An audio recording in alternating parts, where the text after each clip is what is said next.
Greetings, everyone. I'd like to introduce you to my friend Stu Murray. Stu is an educator. He's a podcaster with the Stu Murray podcast and doing some great stuff in helping connect our communities and beyond. Stu, good afternoon. Thanks for having me on, Darren. I really appreciate taking the time here. You're most welcome. Stu, can you add a little bit more in there about who is Stu? And Stu, what's your story?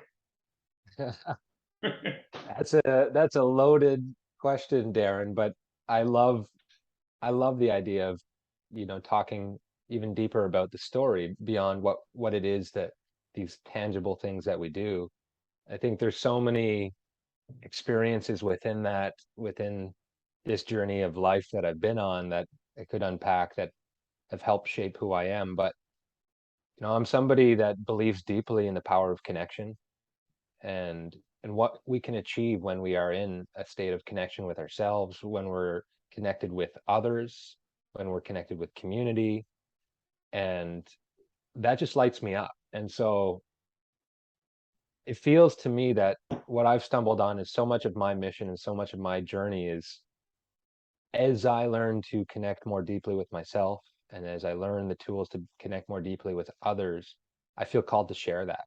And I feel called to help put that out into the world and offer frameworks, offer guidance, offer and walk alongside. It's Ram Dass always uses the term we're all walking each other home, and that resonates deep within my heart. And I feel that my journey has been one of tremendous challenge and also has lent itself to some tremendous growth possibilities.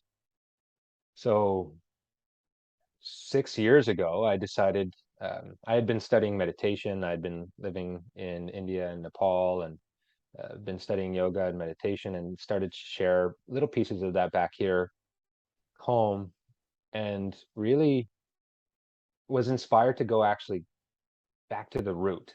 And I found it's like, I think we need this in our school system. We need more self-regulation, more emotional regulation, more mindfulness and ability to connect with who we are as a precursor leading towards self-actualization, to a deeper self-understanding so that we can connect more deeply with ourselves and with others. And so that sent me on a deep journey into the realm of public education, where I spent 6 years working all kinds of different positions, from teaching yoga 11-0 as a class to math and different courses, to working at the district level and at the provincial level on entrepreneurial programming and community-based development, helping teachers around. And I was fortunate to connect early on in that with a man named Ross Ledbetter, who had just left the Department of Education in New Brunswick and had started a not-for-profit organization as a branch that had come off of the department itself. And so funding was being directed from the department and other organizations within the province to be able to bring more money directly to the schools and to be able to conduct research on this kind of work that was happening. And so it was really about community integrated learning, experiential learning, and all of these different pathways around that, with the emphasis on engagement. And so shifting the metrics away from what are the standardized test results in math and English, what are these traditional assessment scores that we've been used to measuring in education, to how engaged are our students, how engaged are our teachers, what's the energy like in these buildings, and finding metrics and ways to actually measure these and pull that out. And over a 4-year period, as I started to connect with Ross, that really hit me hard, because I said, yeah, these are the things we need in order for anybody to learn. And I truly believe that humans have an innate capacity and desire to learn. And so we as educators have typically faulted the student or the parent for when a student shows up in our class and they show disinterest. Well, they say, I've tried everything, this kid just doesn't care. And I can't help but think that's more of a systemic issue than an individual issue. And so then that for us as educators ought to offer us the perfect mirror and the perfect opportunity to question our systems and to question our own ways of going about things. Because if you actually start to remove the constraints and move the bounds, like a lot of these kids would be out there playing on the playground and then balancing and climbing the trees or bringing that sense of wonder. And it's like, how do we nurture that sacred flame of curiosity that lives in the heart of every child, and also provide them the skills and the tools that they be able to need to walk in life with that flame of curiosity? And Mm. I think that's possible. And I've seen that to be possible. And so for me, that's actually moved beyond a thinking it's possible to a knowing it is possible. And we, over time, had been testing out experiential learning methods. And so Ross had been doing some of this work at the district level, at the departmental level, with some big programs. And we started to see a framework or a patterning emerging. And so as the public education system had been talking about these skills, where we need critical thinking, we need communication, we need collaboration, we need citizenship. These are some of the skills that our kids are going to need to be able to be successful, to be meaningful contributors, to be of value in their lives, in their families' lives, in their communities. And that's not going to be learned on a PowerPoint. That's not going to be taught, right? If you want to learn swimming, you need to get in the water. And so the same thing happens with these experiential learning frameworks. And as education started to move towards these things, one of the bigger hurdles that we've found were that often we mistake experiential learning with doing an activity. And doing an activity is amazing. You know, whether that's in the kitchen, whether that's in the garden, whether that's learning archery or beekeeping, or whatever it is, whatever your passion is, doing an activity is amazing. And doing an activity with children is phenomenal because you will see that spark. You will see that flame of curiosity lit. But the real power that I've learned in experiential education is much deeper than that. And so what we're trying to do when we're actually talking about experiential learning, in my opinion, is to create lifelong learners who have the capacity to be willing to fail, who are willing to collaborate, to give and receive authentic feedback, who are willing to self-reflect and look critically at the way they're going about things and make changes when that's needed. And in that process, that is largely where we'll develop a lot of these skills to be able to think critically, to be able to collaborate, to be able to communicate in effective ways, and find that, that degree of detachment from our ideas so that we can hold space for the possibility and potential that we can create together. And so we developed a framework. Before we go there, Stu, can you share a little bit about India, Nepal, and personally connecting with your own sacred flame of curiosity? Yeah, And maybe sure. touch I'd be on happy. maybe touch on that before we kick into the next part. But Let's do it. yeah, do it, Stu.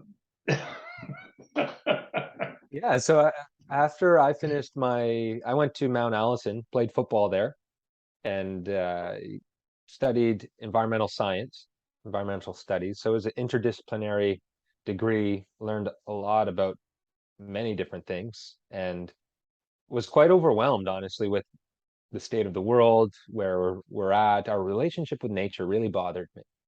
And I thought it was a deep reflection of the inner turmoil that each of us faces, but we don't talk about culturally. We don't talk about in our relationships.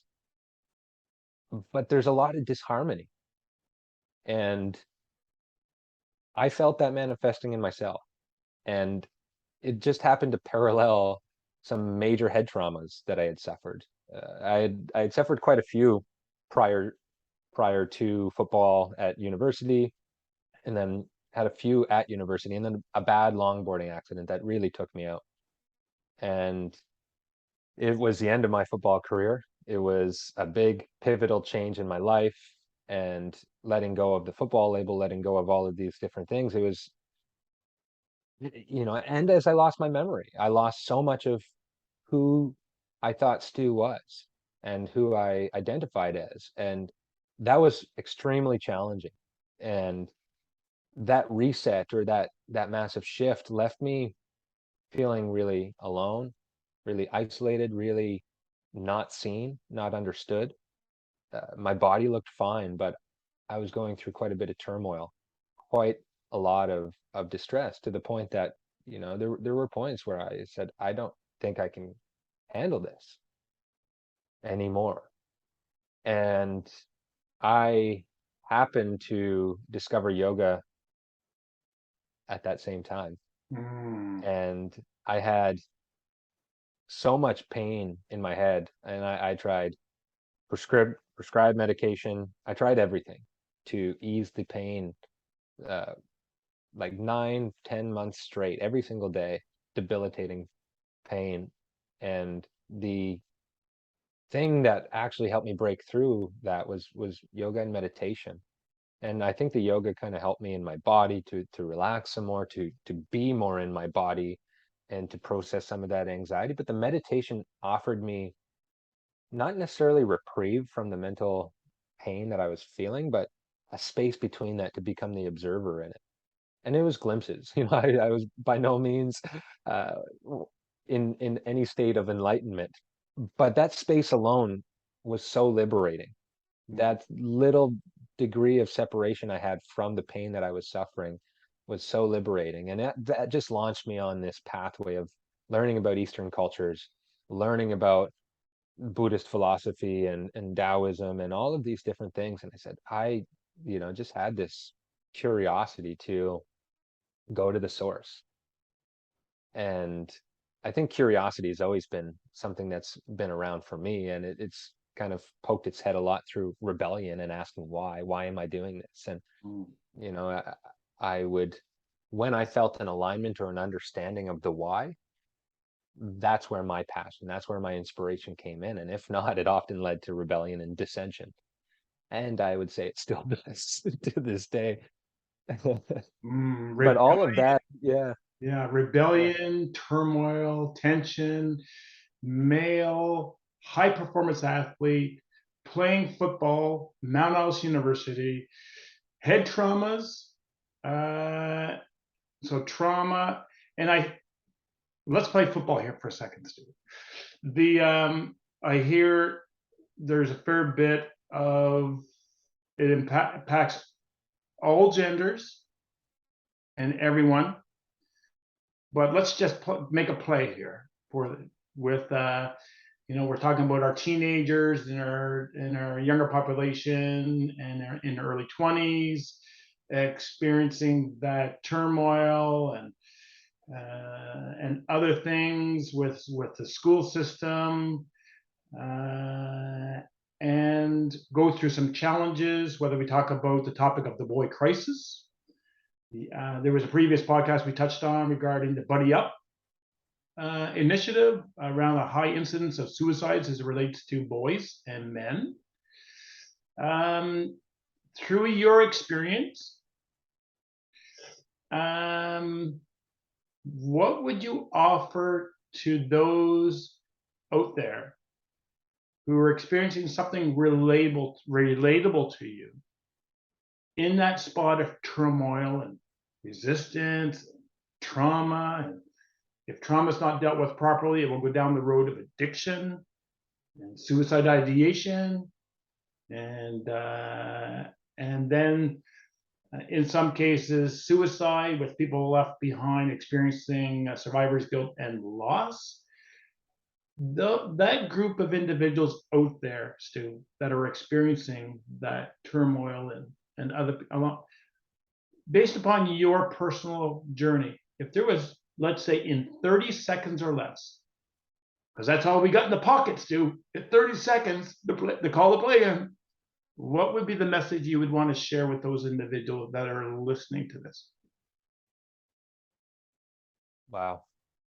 First thing I'd say is you're not alone.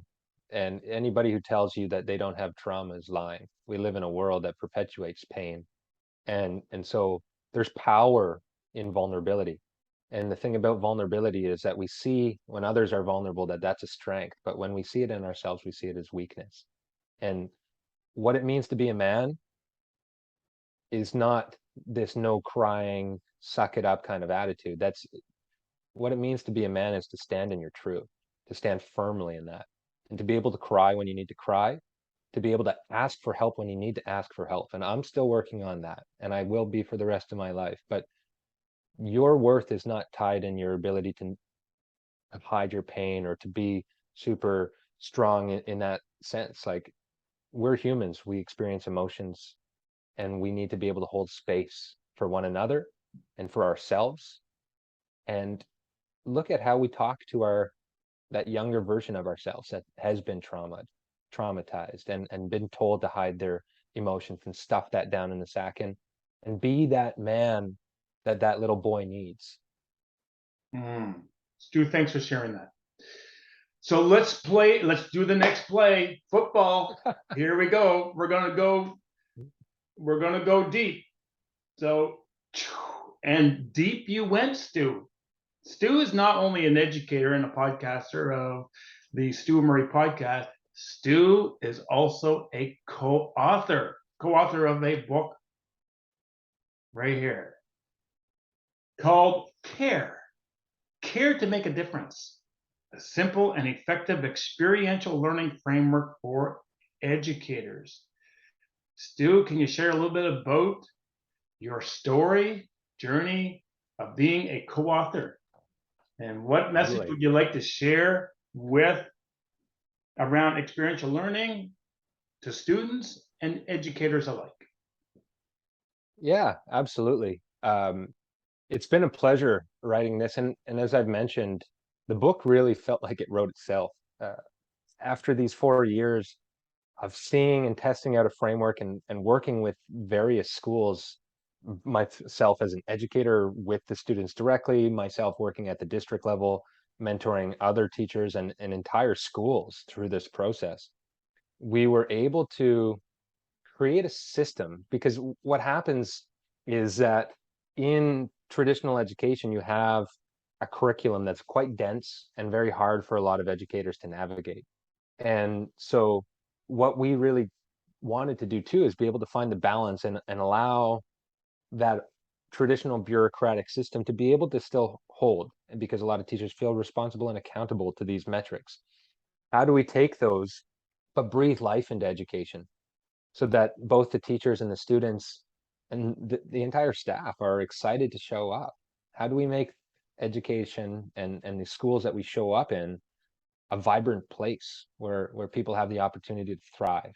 And so it was really rooted down to finding out and connecting with what the passions are of the individuals, and having them, so some of the inputs that we have into the system, you can kind of see like an input, and then care is this process, and then there's an output that we're working towards. And so as an input, you could have curriculum, traditional curriculum, you could have micro school or forest school curriculum, you could have homeschool curriculum, you could have any kind of focus that you want. And then we added the competencies in there. So things like critical thinking, collaboration, communication, citizenship. I mean, we didn't argue with those and didn't try and reinvent the wheel. So since people are talking about these things, yeah, totally, these are skills that kids need. And the third prong of that, and a tremendously important one, are local learning opportunities.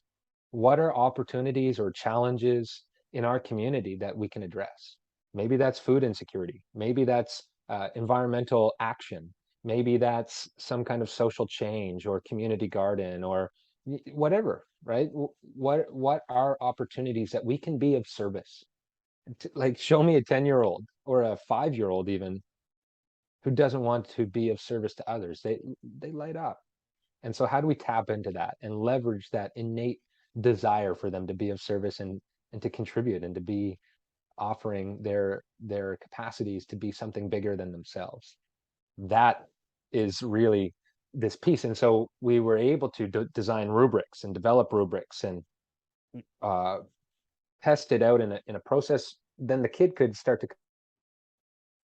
And so if it's the first time through, it's kind of like if you would start in the shallow end of the pool. And in education, we refer to this stuff as scaffolding. So ultimately, this process would lend itself to a lifelong learner, where ideally in grade 12, the kid's picking their project, they're doing all of these things, they're setting their own metrics, setting their own goals, and evaluating. And so then they just get that communal friend teacher support and feedback on how they're going, and then just keep the process going. But as you're starting with whatever age child you're working with, you help develop the metrics and the rubrics with them and your aspirations, develop a plan of attack with them on how they're going to, what the next steps could be and when they can check in.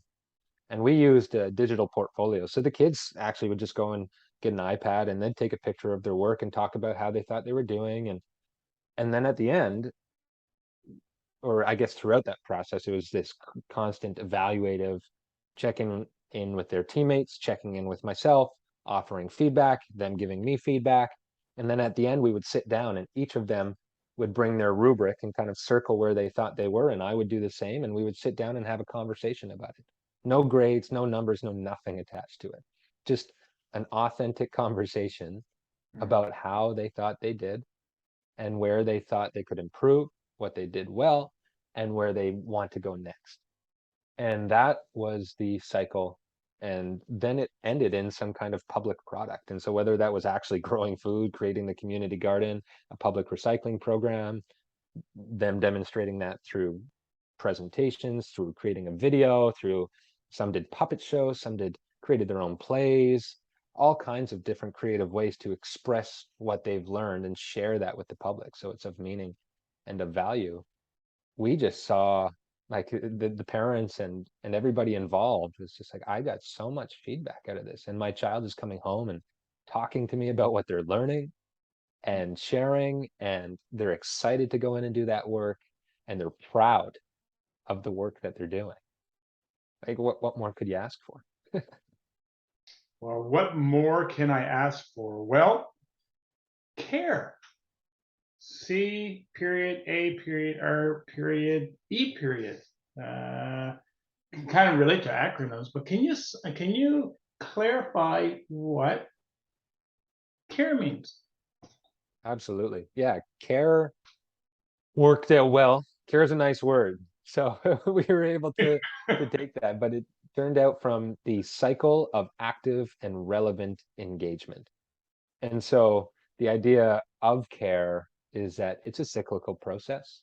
It's a process that requires ongoing revisiting and reflection, just as life does.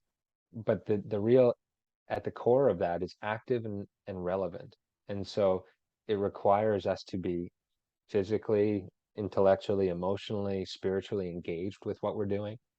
And also that thing that we're engaging with is of meaning to my life, to my family's life, and to my community. And so that I actually have a direct connection with what it is that I'm doing. Mm. Well, Stu, thank you so much for that. And after this conversation here, we will leave Stu's contact information.